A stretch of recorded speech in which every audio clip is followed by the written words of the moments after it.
Hey guys, it's me, Joe, one third of the Cyber Nerds. I'm back, and I've got two things to tell you about real quick. One of them is, if you really enjoy our content, head over to patreon.com/the Cyber Nerds and sign up for one of our tiers. You can win loads of rewards, and it really helps support the team. And the second thing is, enjoy this video.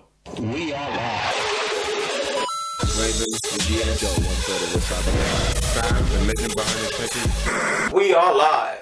Guys, I'm Joe, one third of the Cyber Nerds. And I'm Raven, the GS. And this is the Incredibles 2 movie review. Sheesh, it's been a long time. I've been waiting for this. Only 14 years, you get me? Only 14. For anyone who doesn't know, Incredibles 2 is a sequel to the original movie, The Incredibles. This movie takes up, like, almost the same day as the end of the first one, which is interesting since it's been an actual long time gap. But let me get all the boring stuff out of the way. This movie is directed by Brad Bird. It's starring Craig T. Nelson, Holly Hunter, Sarah Vowell, Huck Milner, and Samuel L. Jackson, obviously, voice acting. It was released on the 5th of June in Los Angeles and like world and nationwide in America on the 15th of June, but we're only getting it now, which is on like the 13th of July, like a month later, because they don't respect British people, and I don't know, they think the World Cup runs everything. Anyway, this movie had a $2 million budget, and it's brought in $784 million and counting. So we're gonna just jump straight into it. So Raven, like, give me your general thoughts on the story. I love the story. I think it's a different take. It's a different challenge for a superhero family who, you know, usually superheroes deal with villains and stuff like that. But right now, they find themselves in a situation where they're not used to it, and roles have also been swapped around, and you also have kids going through different stages.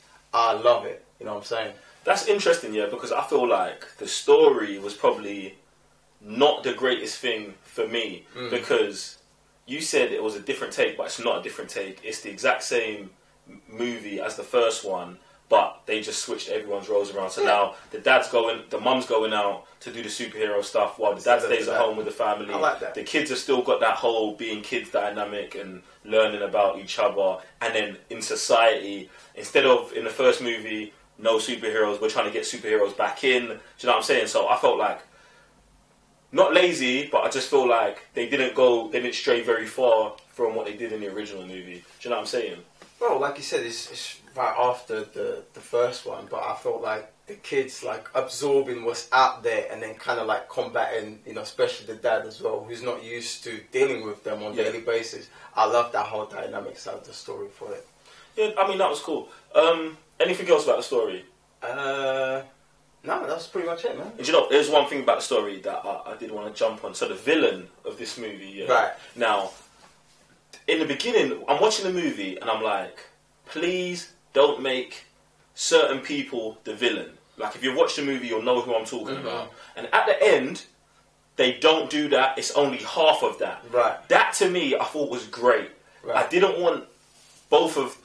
I might as well say it. I didn't want both of the brother and the sister to be in on that. That they're trying to... that they're the bad ones. Yeah, you know, that's actually interesting you saying that, because that was actually a very good way to put things, because each one of them took things the way they saw it was. Yeah. Obviously, I'm not going to say it here, but once you guys watch it, you know exactly what we're talking about. Or if you've watched it, because obviously you're 1 month ahead of us. That's quite interesting. And obviously, you know, siblings usually see, sometimes there's, you know, they're different, they see the world different, and those two definitely saw the world different. And obviously, the sister was a bit more cunning than the brother, so yeah, I actually like that as well. So I'm going to disagree with her being more cunning than the brother, but I definitely feel like the brother wasn't cunning at all. So the same event, like, divided both of them. So I really did like that. How it all gets resolved, I thought was cool. Like, I really liked that. But just the basic story, I'm like, could have been better, but I didn't have a real issue with it. All right. So what do you think about the voice acting? Voice acting banged. Oh my goodness, I love not just the voice acting, but just the animation behind it as well. Like, so I'm gonna go straight in. Jack expression as a baby, bangs. You know what I mean? Like obviously voiceover, like it's super funny. Got everyone laughing. The siblings again, a bit more charismatic. You know, they're growing up. They get into that teenage level side of it.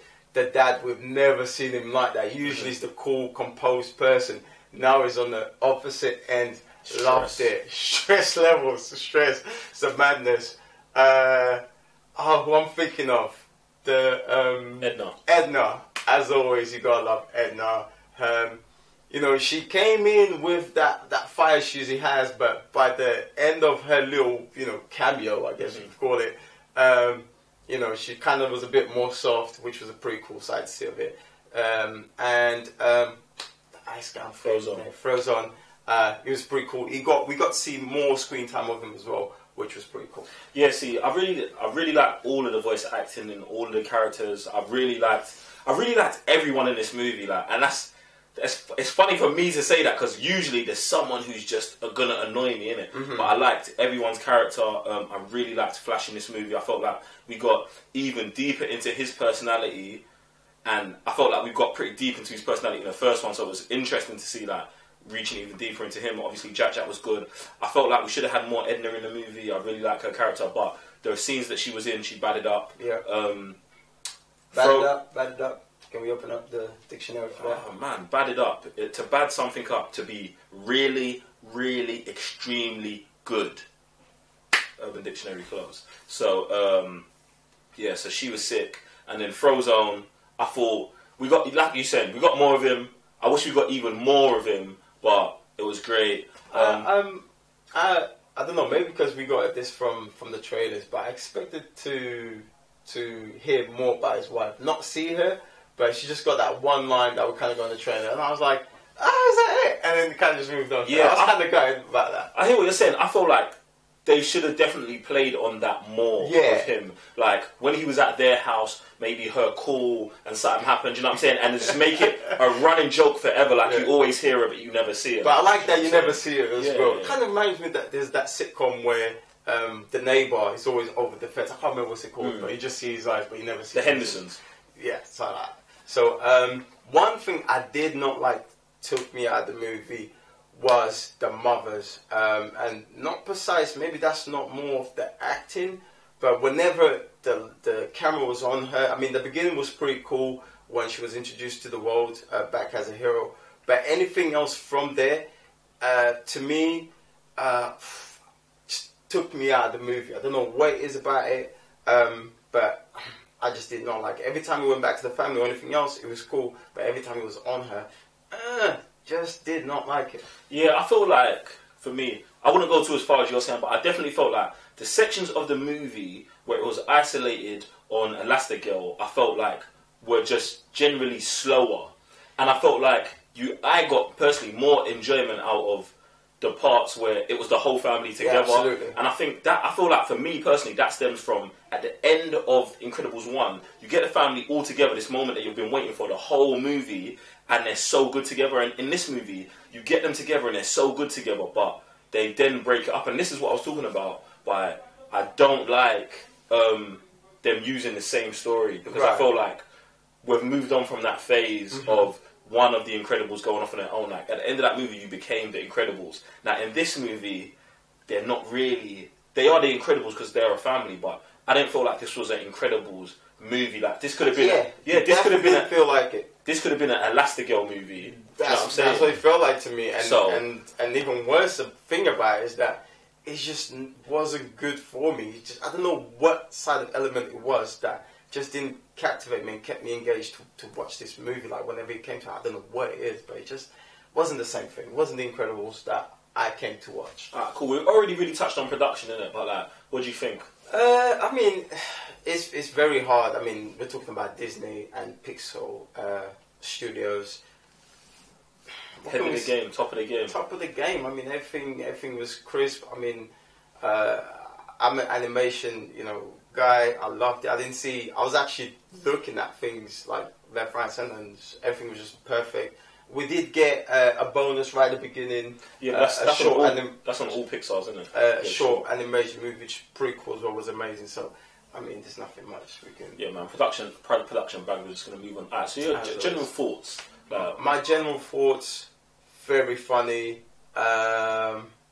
but again, there was a side of the movie it took me out. So I was always in and out of the movie, in and out. So whenever the camera was on the mom, on the Elastic Girl, it just dragged. I felt like this movie maybe could have shaved off 20 minutes. 20? Maybe, like, I don't know. 20? Maybe, like, well, how long is this movie? Like, fam. Okay, maybe like 10 minutes or so. But that's how long it felt whenever he was on the mom. Like, it felt like, this movie felt like, like 2 hours long or something at some point. It's like, yo, like, are we serious? Like, are we still talking? Like, and there's quite a bit of talking as well at some points. Like, I didn't really come here to see the talking. Like, the talking bits that I'm interested, it's got to engage me, it's got to be funny, it's got to be that Incredibles humor, that we're used to it. But anything other than that, it felt like dragging.